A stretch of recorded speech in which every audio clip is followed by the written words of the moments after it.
Tell me, man, when they had those, when they had the tryouts and you went in there that day, was everything in your head, this is it? I'm going to impress these guys. I'm going to be here in a couple months. Yeah, for sure. They had that tryout. It was a little unorthodox, but I just knew I wanted to make the most out of it. I already knew Bellator kind of had their eyes on me, so to go out there in that tryout and put an exclamation point on things and really get to showcase my skills was great. So you felt like they were looking at you already before that, and then so the tryouts was just like a fast track, right?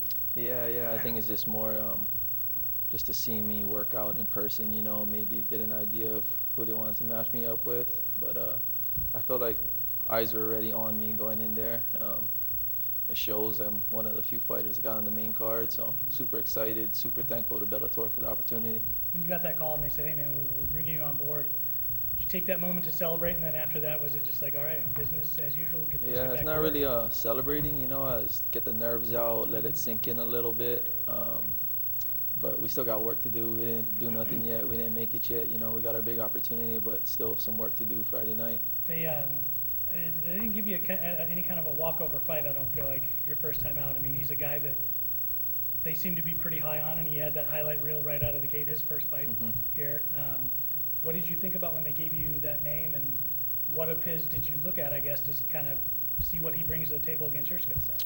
Well, if you want to make money in this game, you got to be willing to fight anybody. You got to be willing to fight dangerous opponents, So if you want to get paid, that's what you got to do. If I felt there was somebody in this world that I couldn't beat, I would hang up my gloves right now and retire. But I feel like he's a tough opponent. He's a game opponent, but everybody's beatable. They got holes in their game, and just got to execute, stick to our game plan. I don't know how much you look at this kind of stuff. The longer you stick around the sport, the more you probably will hear about it. But there's odds on all these kind of fights, and they've made him a pretty big favorite. So what do you feel like those odds makers that are sitting there in sports books and on some island somewhere are overlooking when it comes to your game? I mean, I feel like he's gotten to showcase his skills. He's been under the Bellator banner for a while now. He has 6 fights under Bellator. So the world really hasn't got to see what I'm capable of yet. I feel like the people here in Hawaii, they know what's up. The local crowd and the people that follow the MMA scene here, they know that I got a good chance to win. I feel like these odds makers aren't really looking into me too deeply. They don't see my wrestling credentials and the things that I've done before coming into MMA. I think Taiwan has never faced somebody with wrestling credentials like myself, which is why he was able to just dominate everybody and just control that wrestling area part of the fight. But he's not going to be able to do that to me. Touching on that, I mean, we talked about people in the know, kind of already knowing about you, people that are paying attention. And like Matt said, the odds makers are kind of on the opposite side. I feel that whether they're on one side or the other, people have a hard time getting a beat on Hawaiian fighters. Now, in my opinion, it's because it's I don't think people realize how competitive the scene it is, that you have to maybe take tougher fights. You're traveling, you're taking tougher opponents than maybe a mainlander with more options might be able to have. Do you think that gets overlooked when people kind of, not just your career, but a lot of the Hawaiian fighters that come out of the scene?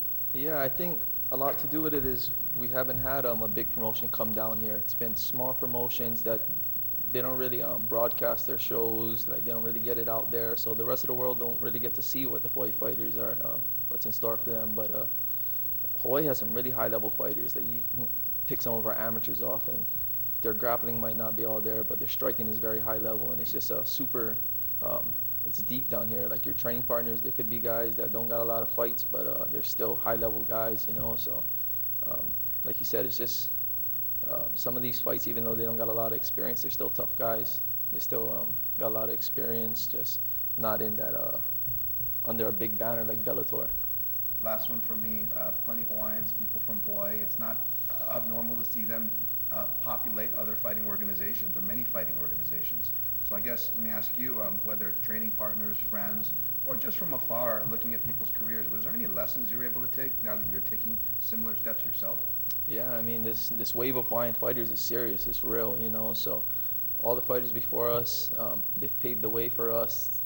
They're the reason why I can get an opportunity like this at this point in my career. I only got 3 fights, but I'm getting a big step up on the main card against a game opponent, and now it's just my time, They paved the road. Now it's my time to go out there and defend Hawaii.